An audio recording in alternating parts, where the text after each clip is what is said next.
Bienvenidos a una nueva clase flipada de biología. Hoy la número 19, en la que vamos a empezar a estudiar biomoléculas orgánicas, los glúcidos y los lípidos. Que os aproveche. Sí.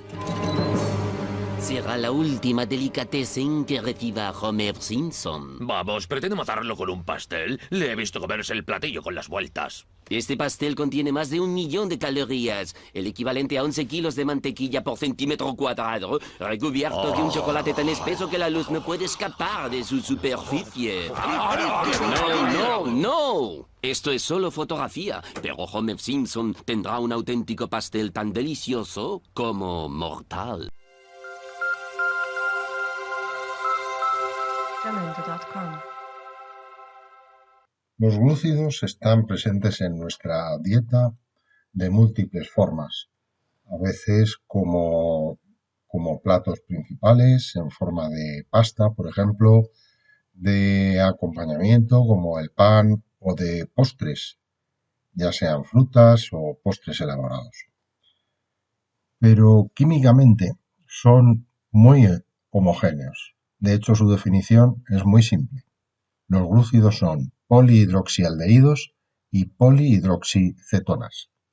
A pesar de que estos dos términos sean tan largos, son muy fáciles de entender. El prefijo hidroxi alude a la presencia de grupos hidroxilo. Poli, el prefijo que le antecede, significa que hay varios.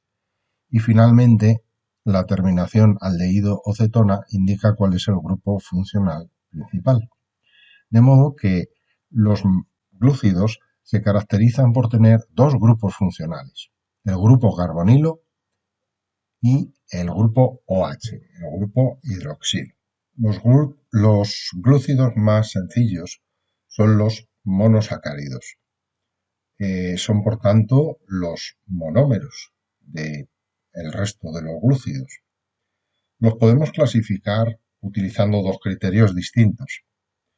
Si nos fijamos en la posición del grupo funcional, los aldehídos, los que tienen el carbonilo en un extremo, se llaman aldosas, mientras que los que tienen el carbonilo en una posición interna, es decir, aquellos que son cetonas, reciben el nombre de cetosas.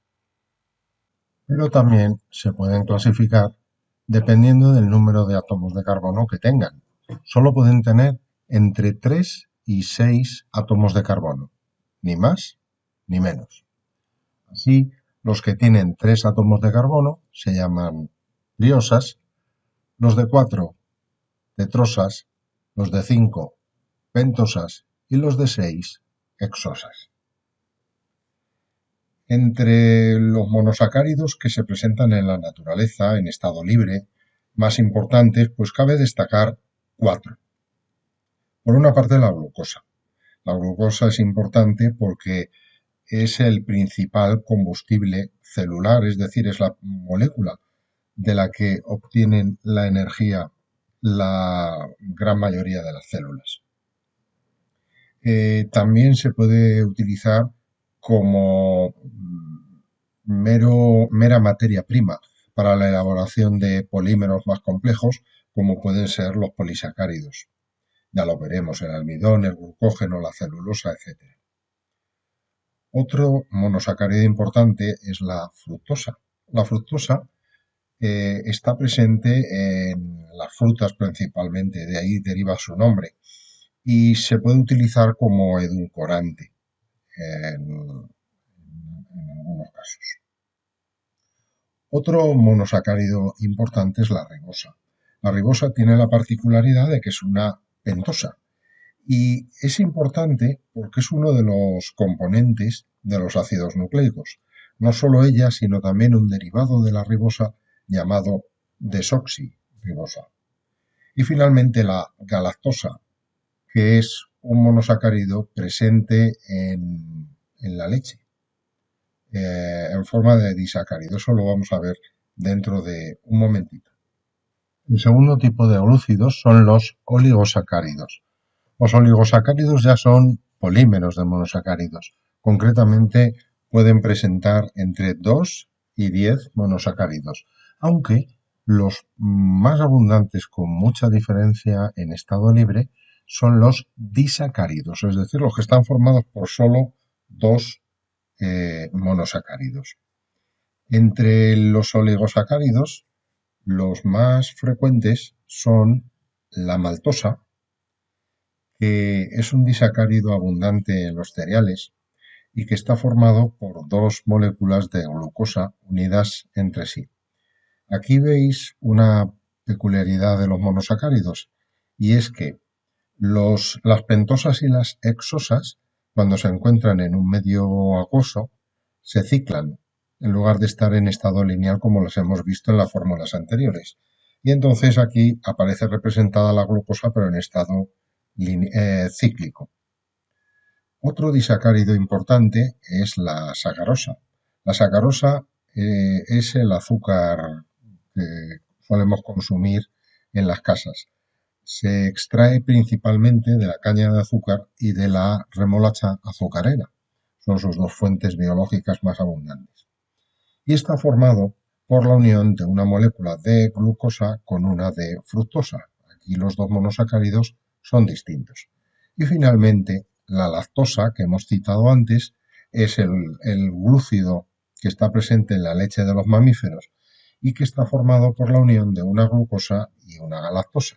El tercer y último grupo de glúcidos son los polisacáridos. Los polisacáridos son polímeros también, en este caso formados por miles de monosacáridos. Son, por lo tanto, macromoléculas, moléculas de enorme tamaño. Los hay de diversos tipos. Solo vamos a considerar este año los polímeros de la glucosa, que son los siguientes. El almidón y el glucógeno son dos polímeros cuya función es de reserva, tanto de reserva energética como reserva de materias primas, y tienen una estructura muy parecida. En ambos casos se trata de polisacáridos ramificados. Tienen una parte principal que es lineal y de ella salen ramificaciones cada cierto número de moléculas de glucosa. El almidón, la diferencia entre ambos es que el almidón está presente solo en los vegetales, mientras que el glucógeno está presente en los hongos, en las bacterias y en los animales.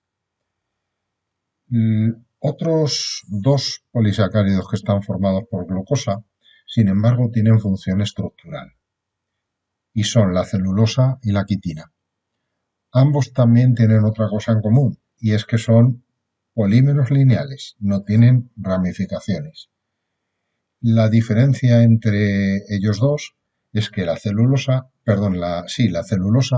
está formada por glucosas que se polimerizan, mientras que la quitina está formado por un monosacárido un poco especial, es un derivado de la glucosa llamado N-acetilglucosamina. La celulosa, como todos sabéis, es el componente principal de las paredes vegetales, es decir, de las paredes tanto de las plantas como de las algas, mientras que la quitina tiene una curiosa distribución en los seres vivos, ya que forma las paredes vegetales de los hongos y los exoesqueletos de los artrópodos, es decir, insectos, arácnidos, miriápodos y crustáceos.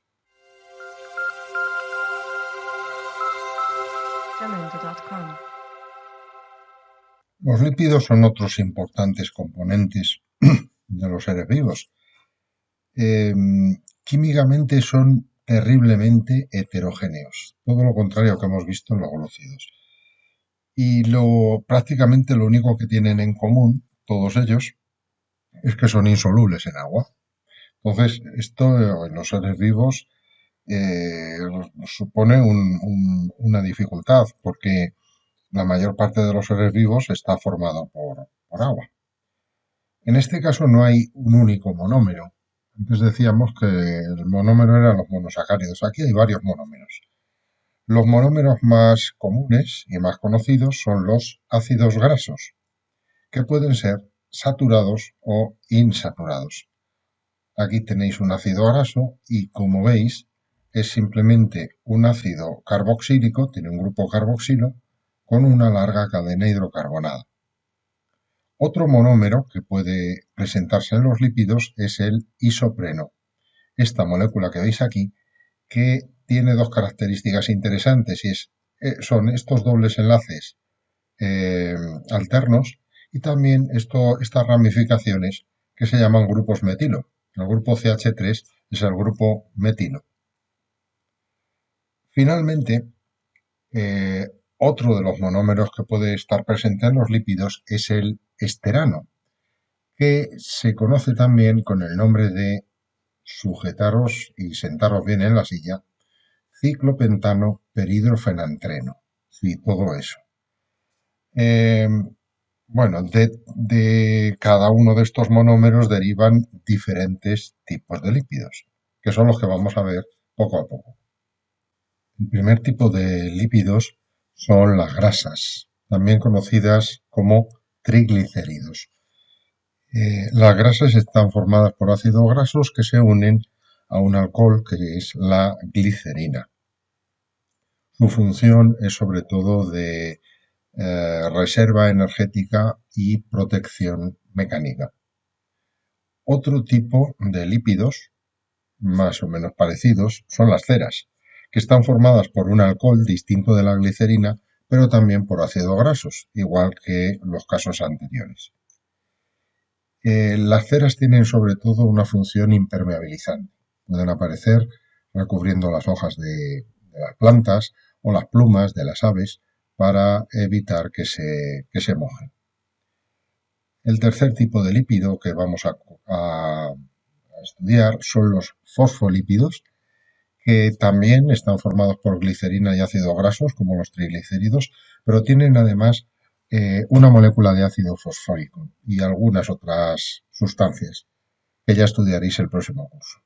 Los fosfolípidos son importantísimos porque tienen una función estructural muy especial, y es que forman las membranas de las células. Dejando ya los ácidos grasos y pasando a otros tipos de monómeros, los terpenos están formados por polimerización de isoprenos. Hay muchísimos terpenos. Por citar así alguno especialmente conocido, os diré dos vitaminas, la vitamina A y la vitamina D. Y finalmente, los esteroides son los lípidos derivados del esterano.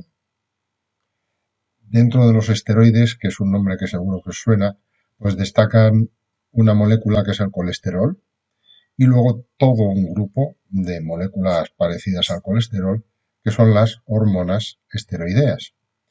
Las funciones tanto de los esteroides como de los terpenos son tremendamente variadas, y aquí sí que pueden ser un tanto específicas. Por ejemplo, la vitamina D tiene una función hormonal, y entre los esteroides pues también hay moléculas con función hormonal. Bueno, y yo creo que con esto ya está bien. Así que vamos a despedir el vídeo y esta nueva clase flipada de biología. Espero que os sea útil.